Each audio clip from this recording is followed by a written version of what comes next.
Nobody clipped it. Nobody made it the headline. The match ended, the crowd went home, and the tennis world simply moved on to the next story like it always does. But something happened at Bad Homburg that deserves far more than a passing mention. Because what took place on that grass court in Germany was not a wholesome moment between a legend and a teenager. It was not a feel-good photo opportunity. It was a warning shot. A quiet, undeniable, deeply significant warning shot. And if you weren't paying close enough attention, you missed the most important thing that has happened in women's tennis this entire season. A 17-year-old girl from the Philippines stepped onto one of the most unforgiving surfaces in professional tennis. She looked across the net. And then she did something that nobody predicted, nobody scripted, and nobody who watched it will ever fully forget. This is that story. But before we get to the moment itself, we need to go somewhere most people skip over. We need to talk about the road that brought her to that court. Because if you don't understand what she came through to get there, the moment won't hit you the way it should. Most casual tennis fans know a surface-level version of her story. Young. Filipino. Exciting. Rising. They've caught a clip here, read a headline there, and assembled a general outline in their heads. But the general outline is not the real story. The real story is what it actually costs to become a professional tennis player when you grow up in a country where tennis is not the national sport. Where the infrastructure doesn't meet you halfway. Where every single opportunity has to be chased twice as hard because the path is twice as steep. There are no shortcuts built into that system. No easy routes. No guaranteed access. Just the work, done consistently, over years, without recognition, without applause, without any guarantee that it would eventually lead somewhere worth going.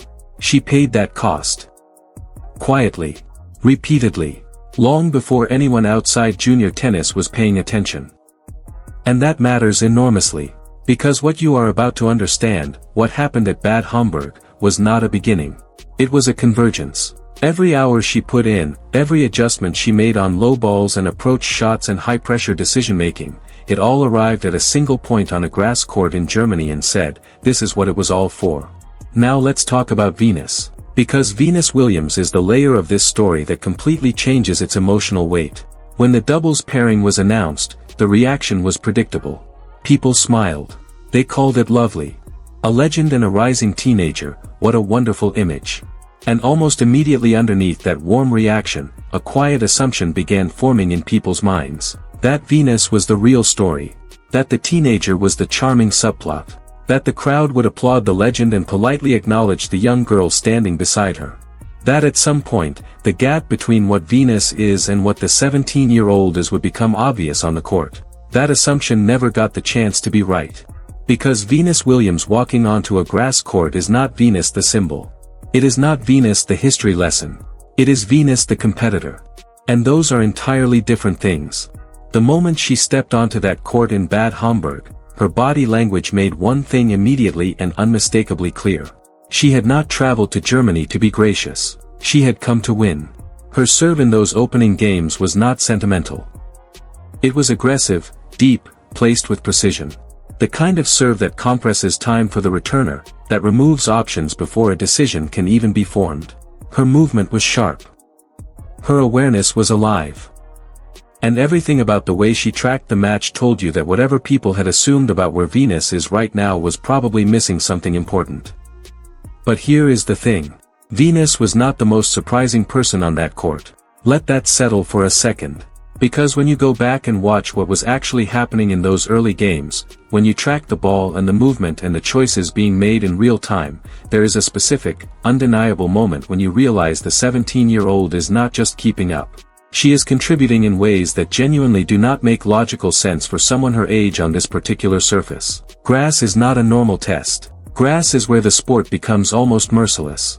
The ball stays low in ways that punish hesitation. The pace strips away every technical gap you haven't sealed yet.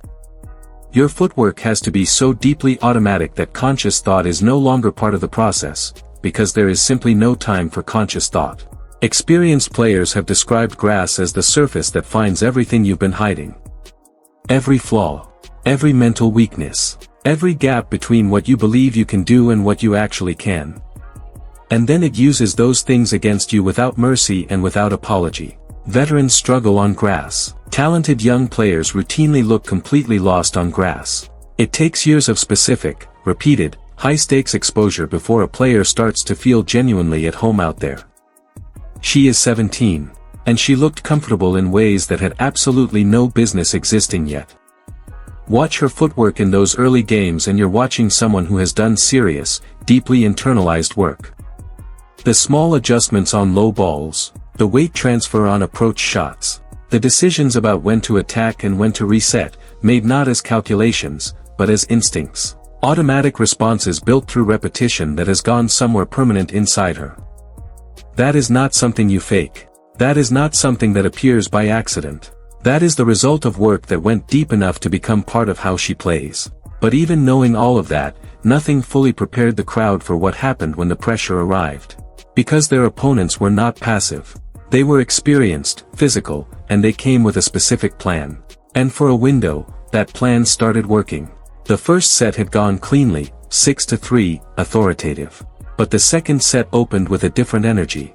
Their opponents came back sharper, more willing to take risks. And they began doing something calculated and deliberate. They started targeting the teenager. Specifically, repeatedly. In the highest pressure moments of each game, they wanted to find the line between confidence and composure and push right through it. They wanted to create a situation where the adrenaline and the weight of everything converged on that 17-year-old and asked her one direct, uncomfortable question. Are you actually here? Or are you just visiting? The match tightened. Rallies got longer. Games got harder. The crowd went quiet in that specific way crowds do when something uncertain is developing and nobody can tell yet which direction it's going to break. And in that silence, in that suspended moment of real uncertainty, she did something. Not immediately, not loudly, she let the pressure come to her. She absorbed it. And then, in the middle of a rally that had gone longer than anything else in the match, in a moment that had the entire weight of the story compressed inside it, she produced a shot that should not have existed. The angle was wrong. Her court position made it nearly impossible. Every variable said that shot was not available. She hit it anyway. Clean. Unreachable. The crowd erupted. Not just in applause, but in that specific sound that only happens when a group of people witnesses something that genuinely surprises them.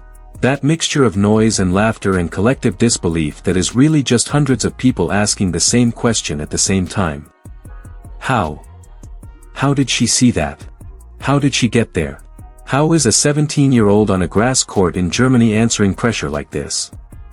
And Venus has spent decades on professional courts. She has stood beside the greatest players this sport has ever produced. She knows what a statement looks like.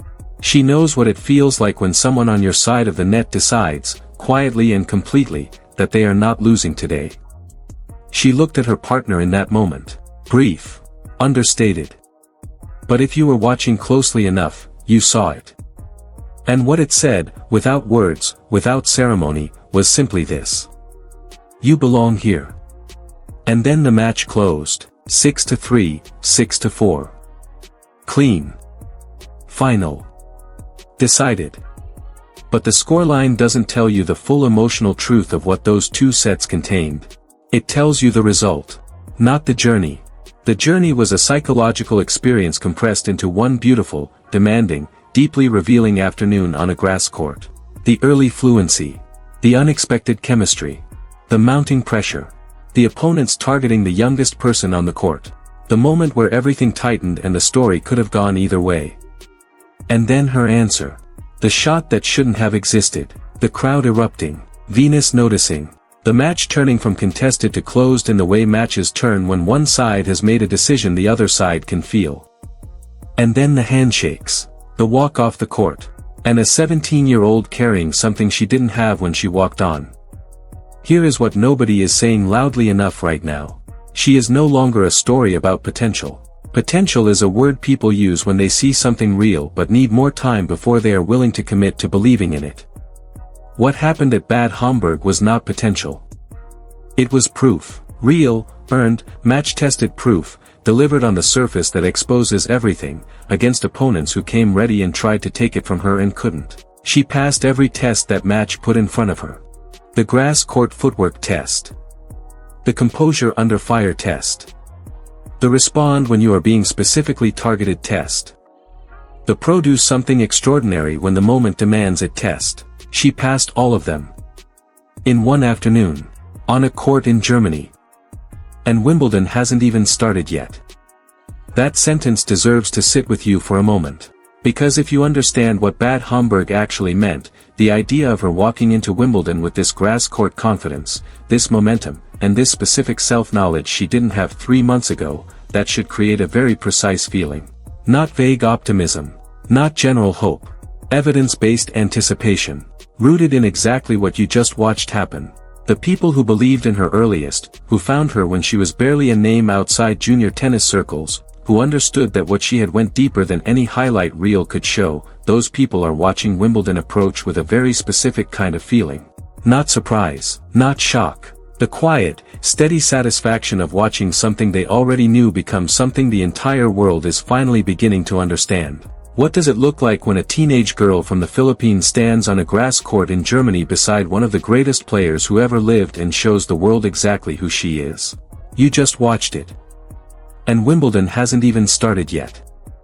If this story gave you chills, drop a comment below with just one word that describes what you felt watching her. And if you want to see more breakdowns like this one, hit subscribe and turn on notifications. The next chapter of this story is coming very soon, and you do not want to miss it.